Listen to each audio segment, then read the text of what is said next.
Dan ada satu hal yang saya ingat, sangat ingat sekali dan tidak saya lupakan sampai saat ini, yaitu saat mereka mengatakan, "Wah, iki wong Solo, iki wong Solo, iki sedulur dhewe." Itu kata-kata yang saya ingat waktu itu, sangat ingat sekali. Dan mereka pun lagi.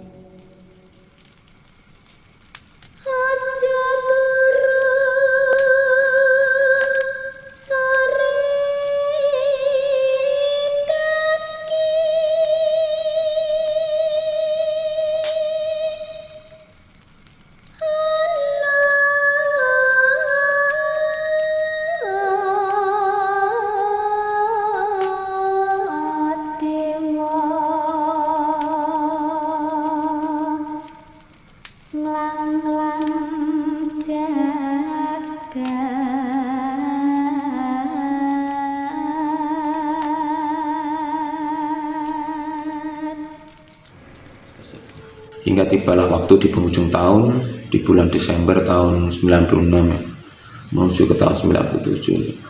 Waktu itu Pak RT itu memiliki gagasan untuk merayakan pergantian tahun di Jogja, tepatnya di Pantai Parangtritis.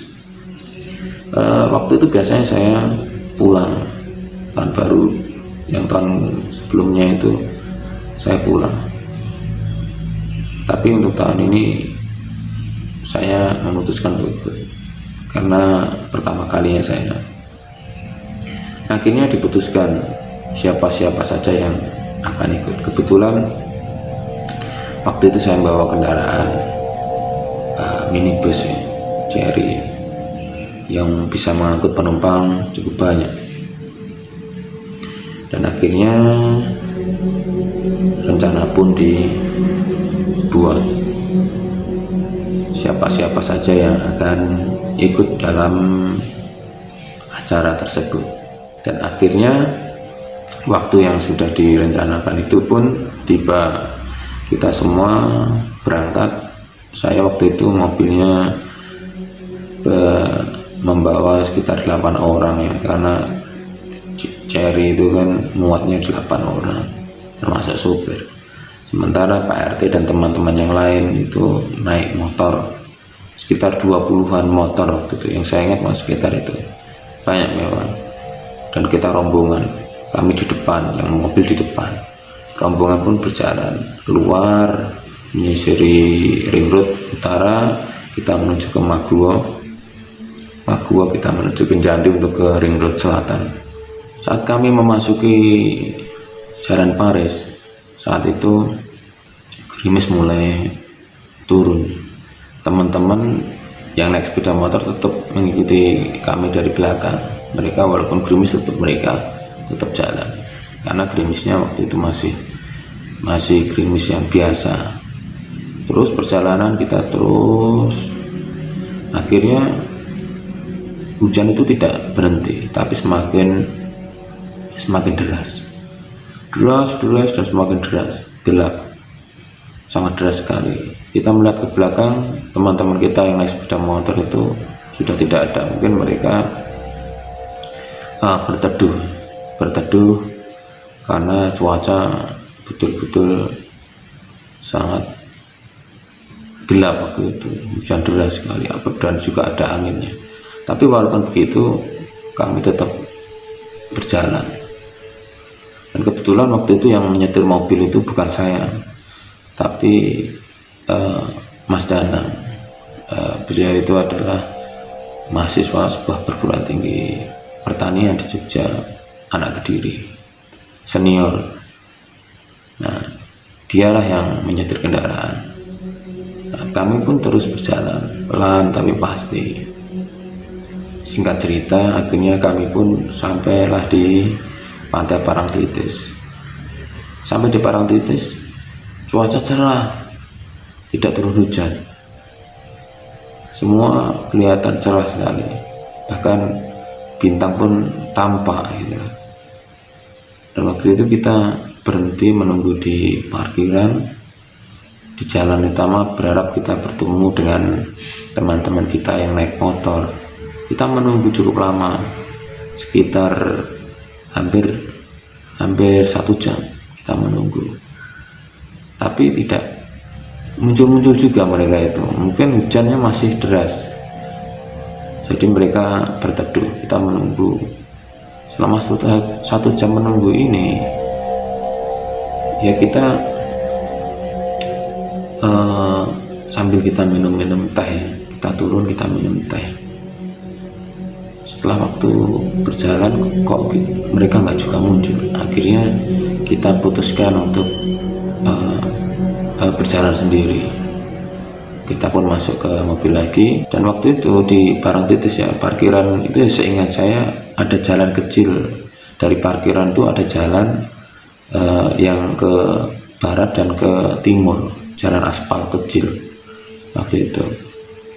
Dan Parangtritis sekarang dan dulu itu berbeda. Dulu itu masih parkirannya itu masih tidak terlalu ramai, tidak seramai sekarang, walaupun waktu itu juga ramai.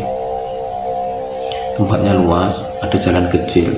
Nah, si Danang ini membawa mobil ini menyusuri jalan itu menuju ke arah barat dari parkiran itu. Kebetulan sebelah kiri dari jalan itu laut membentang. Tiba-tiba Danang itu membantingkan setir itu ke kiri. Dia memasukkan mobil itu ke area pasir, padahal mobil yang kita gunakan itu bukan mobil double gardan ya, seperti jeep seperti itu, bukan. Dia ingin seperti mobil Jimny yang ada di dalam pantai itu. Dia berkata seperti itu, dia tertawa. Saya mengingatkan ke dia bahwa mobil ini tidak ada roda penggerak depannya, jadi sangat riskan sekali kalau masuk ke pasir. Kemungkinan terbesar itu adalah selip ya bannya, tapi dia tetap nekat saja. Kami pun masuk ke area pantai, mobil berjalan. Awalnya juga mobil berjalan biasa, bisa lancar-lancar saja masuk ke area tersebut. Saat kita makin ke tengah, barulah apa yang saya khawatirkan terjadi. Mobil pun mulai selip, sering selip, akhirnya pun selip di area pasir yang basah ya, basah. Dan akhirnya mobil berhenti. Si Danang itu tetap memaksakan untuk menekan pedal gas, berusaha untuk keluar, tapi tetap tidak bisa.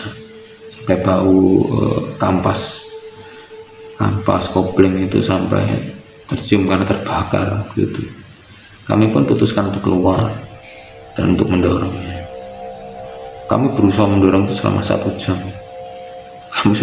Selama 1 jam itu kita mendorong, kita tuh melupakan acara yang akan dilaksanakan di situ untuk menikmati tahun baru.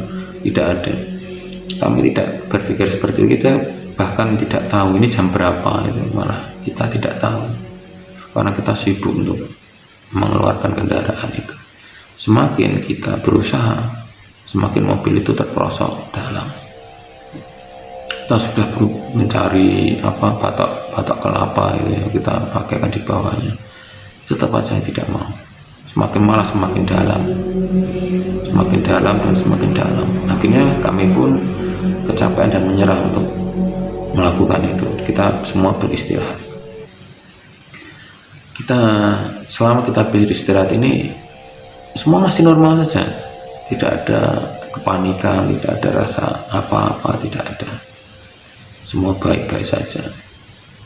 Setelah semakin lama, malam itu semakin panjang, tapi ada sesuatu yang masih saya ingat itu.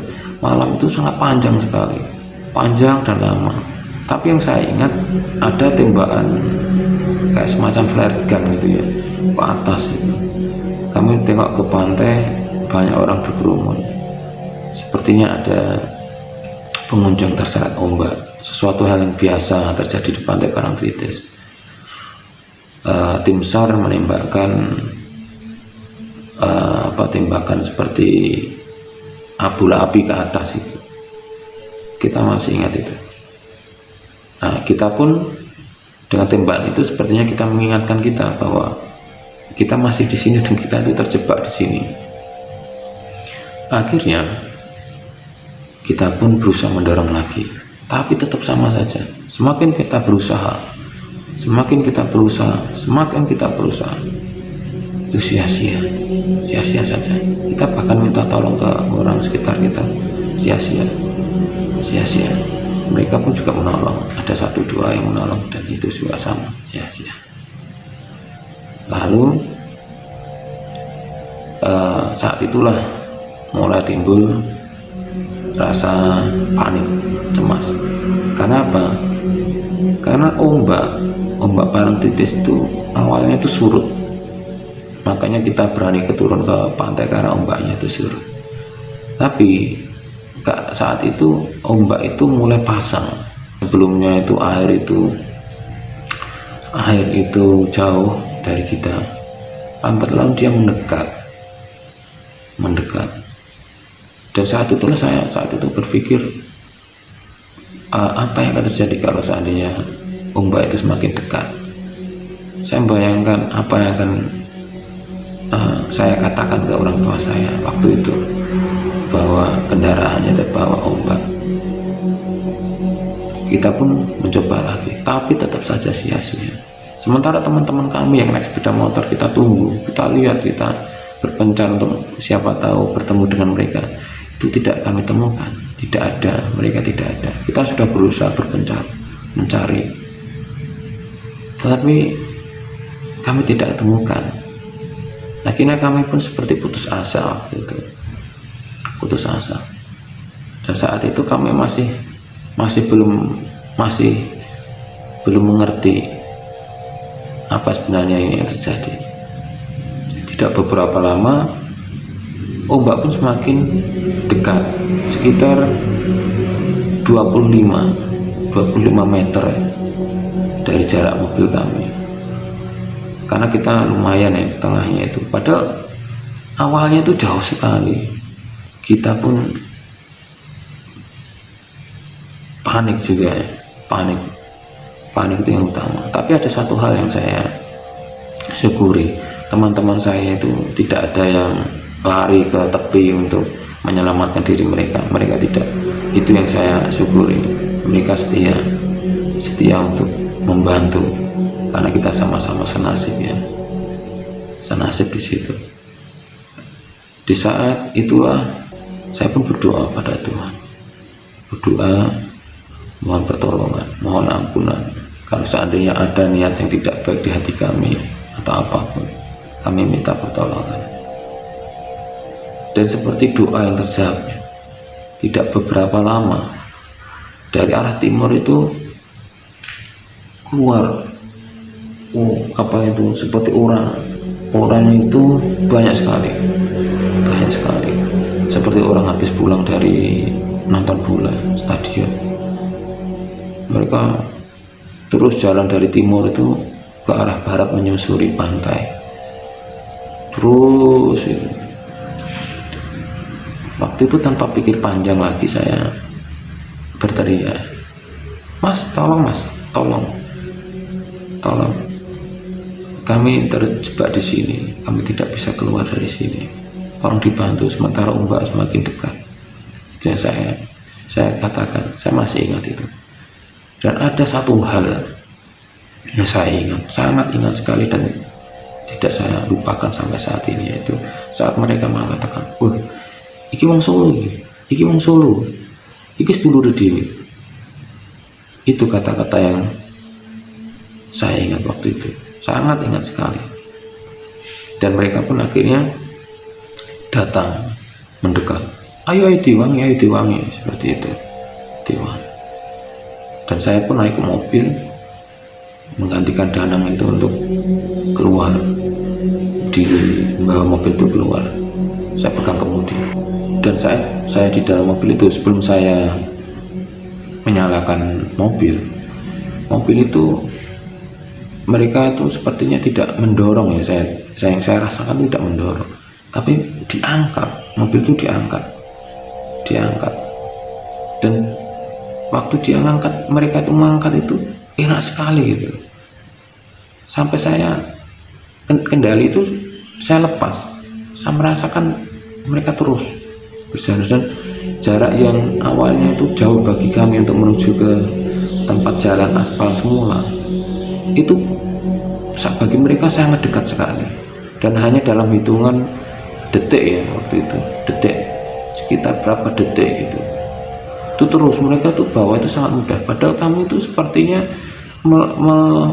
ingin kembali ke jalan itu seperti puluhan meter jauhnya, apalagi dengan kondisi mobil kami itu selip, dengan kondisi kami harus mendorong, tapi tidak bagi mereka. Dan teman-teman saya waktu itu terbengong-bengong dengan keadaan itu, dengan kejadian tersebut. Kami itu terbengong-bengong. Akhirnya tidak beberapa lama setelah kami naik, saya ingin berusaha untuk mengucapkan terima kasih ke mereka. Saya pun turun ke mobil, turun dari mobil, saya mengucapkan, "Mas, terima kasih Mas." Mereka itu langsung berlalu saja. Mereka kembali lagi, bukan ke jalan untuk kembali ke parkiran, tapi mereka kembali ke pantai, ke tepi pantai itu, dan mereka pun terus meneruskan perjalanan mereka itu ke arah barat, tetap seperti arah semula mereka dari timur menuju ke barat. Mereka terus ke barat, berjalan terus ke arah barat, seperti alunan ombak itu, datang kemudian pergi, dan seperti orang keluar dari stadion bola, mereka keluar dan akhirnya semakin banyak dan akhirnya pergi, seperti itu. Akhirnya kami semua pun duduk terdiam di pinggir jalan aspal itu, cukup lama kita terdiam, tanpa kami sadari ternyata matahari itu sudah terbit. Padahal sebelumnya waktu kita di pantai kita selip itu masih gelap, tidak ada cahaya matahari. Tapi waktu kita didorong dan kita duduk di tempat parkiran itu matahari itu sudah terbit, sudah di ufuk timur itu, sudah kelihatan terang, dan kita pun menengok ke pantai pun sudah terang. Padahal tadi itu masih gelap. Kami masih tidak bisa berpikir apa yang sebenarnya terjadi. Saat kami menunggu dan terdiam itu, tidak beberapa lama datang sepeda motor mendekat.